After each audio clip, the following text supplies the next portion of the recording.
গভীর জঙ্গল থেকে কাটা হচ্ছে গাছ।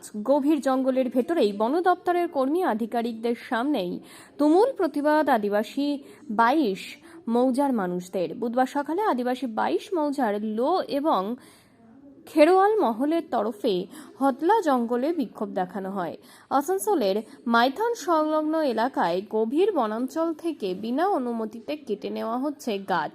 কিসের স্বার্থে এইসব গাছ কাটা হচ্ছে সেই প্রশ্ন তুলে কার্যত বন দপ্তরের আধিকারিকদের ঘিরে গভীর জঙ্গলে ঢুকে আদিবাসী সম্প্রদায়ের মানুষজন বিক্ষোভ প্রতিবাদে নামলেন। আসানসোল হদলা অঞ্চলে রয়েছে ঘন জঙ্গল, আর এই জঙ্গলের আশেপাশে আদিবাসী সম্প্রদায়ের মানুষের বসবাস। তারা দীর্ঘদিন থেকে অভিযোগ জানিয়েছেন। শেষ পর্যন্ত বন দপ্তরের আধিকারিকদের ডেকে গভীর জঙ্গলে প্রবেশ করে যেসব এলাকায় গাছ কাটা হচ্ছে সেই সব এলাকায় গিয়ে কার্যত বন দপ্তরের আধিকারিকদের সামনে বিক্ষোভ শুরু করেছে আদিবাসীরা। তারা অভিযোগ দেখায় এক শ্রেণীর জমি মাফিয়ারা জোরপূর্বক বন দপ্তরের জমি দখল করে চোরের মতন গাছ কেটে জমি ঘেরাও করছে।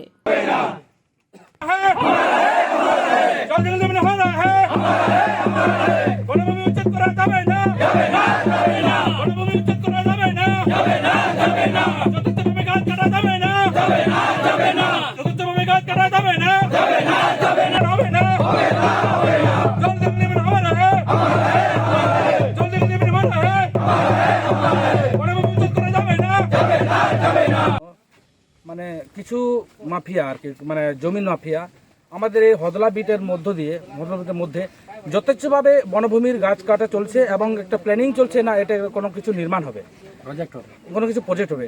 কিন্তু আমাদের এই বক্তব্য হচ্ছে যথেচ্ছভাবে এই যে অবৈধভাবে যে গাছ কাটা চলছে এবং এই যে বনভূমির ভিতরে যদি এই বিভিন্ন রকম নির্মাণ হয়, আমরা জানি সারানপুর অঞ্চলের এই অঞ্চলটাকে হদলা বিট অঞ্চলটাকে ফুসফুস বলা হয়।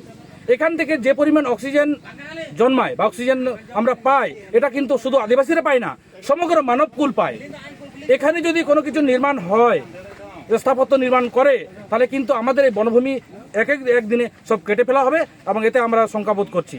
তার জন্য আমরা সমস্ত 22 মৌজার সকল মানে আদিবাসী এবং পারগানা ল মহল এবং খেরোয়াল মহলের পক্ষ থেকে আমরা এই জমায়েত করেছি এবং আজকে বিট অফিসারকে ডেকেছি, রেঞ্জার সাহেবকে ডেকেছি, ওনাকে পরিদর্শন করাবো যে কতটা কি পরিমাণ কি হয়েছে।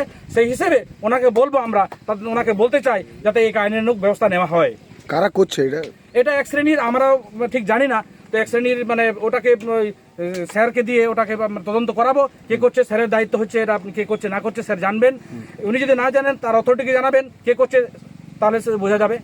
না, আপনারা বন দপ্তরের সঙ্গে কথা বলেছেন? এই জমিটা যেটা হচ্ছে সেটা কি বন দপ্তরের জমি না ব্যক্তিগত জমি? আপনারা কথা বলেছেন বন দপ্তরের সঙ্গে? আমরা এই আজকে ডেকেছি সেটাকে দেখার জন্য। কিছু জমি আছে বন দপ্তরের, কিছু রায়ত সম্পত্তি। রায়ত সম্পত্তি হলেও এখানে যথেষ্টভাবে গাছ কাটা হচ্ছে কেন? এই যে আজকে আমরা ওনাকে জিজ্ঞেস করতে পারি, উনি জানালেন যেহেতু মানে কোনো পারমিশন নেওয়া হয়নি, তো কেন নেওয়া হবে না? এই বনভূমির ভিতরে একটা বড় প্রজেক্ট হবে, অথচ আমাদের ফরেস্ট অফিসার জানবে না, রেঞ্জার সাহেব জানবে না, এটা তো হতে পারে না। তারা কি বলছে জানে না? না, ওনারা বলছেন জানে না। আপনার নাম? আমার নাম এই পারগানা লমহল থেকে রঞ্জিত সরেন। দাদা, আপনি যে এই গাছ কাটার জন্য আপনাকে যে ধরা হয়েছে, তো আপনি কতদিন ধরে গাছ দিন হচ্ছে, মানে 2 সপ্তাহ থেকে 3 দিন আজকে। আচ্ছা, কেন কাটা হচ্ছিল গাছগুলো? এগুলো এখানে বলছিল যে পার্ক বানাবে, কে বানাবে? করে চিত্ত মাঝি। আর কে আছেন? চিত্ত মাঝি এরকম আর বাকিগুলো জমি কারবারে আছে, জাকির আনসারি, বিমল গোড়ায়, রাজীব মুর্মু, আমি। আপনার নাম? রাজীব মুর্মু। ব্যাপারটা আমার কাছে কালকে খবর এসছে, এই জঙ্গলের ভিতরে একটা জায়গা অংশ অনেকটা কেটে ওখানে একটা কিছু কনস্ট্রাকশন করার জন্য পিলার টেলার কিছু আমরা চেক করে দেখলাম যে পিলার টেলার রাখা আছে। হ্যাঁ, শুনতে পাচ্ছি, মোবাইলে শুনতে পাচ্ছি সব। এবারে আমাদের কাছে খবর আছে এটা, এবারে আমাদের জানেন তো রাজ্য সরকারের স্টাফ তো খুব কম, যে কজন আছে আমরা ডিউটি করা হয়, এবারে একদম ভিতরে কোর এলাকায় ভিতরে দেখা হয়নি। হ্যাঁ, যেটা বাস্তবটা বলছি। এবারে আমরা খবর পাওয়া এনার কাছ থেকে, ওই ভদ্রলোক কোথায় যাবে, এনার কাছ থেকে এফপিসি কমিটি থেকে খবর পেলাম যে আমরা কালকে ঢুকেছি, দেখলাম যে আজকে এনারা এসছেন, আমরা এই কনস্ট্রাকশন করতে বনবেশন জঙ্গল এ হচ্ছে আদিবাসী আমাদের যারা প্রত্যেকের প্রাকৃতিক জিনিস, এটা আমাদের কাছে আমরা তো সরকারি মায়না পাবো, যেটা বাস্তব বলছি, কিন্তু এটা থেকে যাবে সবারই দায়িত্ব আমরা আছি, কিন্তু আমাদের কাছে খবর কোনো কিছু নেই। ভিতরে ওইটা যেটা হচ্ছে আমরা জেনেছি ওটা করা হবে না কোনোভাবে, আমরা আমাদের কাছে পারমিশন নেই। আপনারা ঘটনাস্থলে গিয়ে দেখেছেন কি গাছ কাটা হয়েছে? না, গাছ কাটা হয়েছে, ডাল মানে ট্রিমিং করা হয় যাকে বলে, মানে মোটা গাছ কিছু কাটা হয় ট্রিমিং, মানে ওইখানে এলাকাটাকে ঝোপঝাড় পরিষ্কার করে একদম ছাড়ানো হয়েছে এবং ওখানে কিছু করার জন্য কনস্ট্রাকশনের পিলার ঠিলার কিছু দেখলাম রাখা আছে এবং এটা এই দিক দিয়ে ঢোকেনি, আমরা দেখলাম এদিকে 4 চাকা যাওয়ার জায়গা নেই, ওটা সম্ভবত ওই হদলার ওই দিক থেকে এসেছে। আমি নতুন এসেছি, 3 মাস এখানে জয়েন করেছি। এবার আমরা দেখছি, ওটা আমি দায়িত্ব নিয়ে বলছি এই জিনিসটা হবে না, এইটুকু আমি বলতে পারছি। কি নাম আপনার, কি পদ? আমার নাম জুরানাথ, আমি বিটু অফিসার হদলা।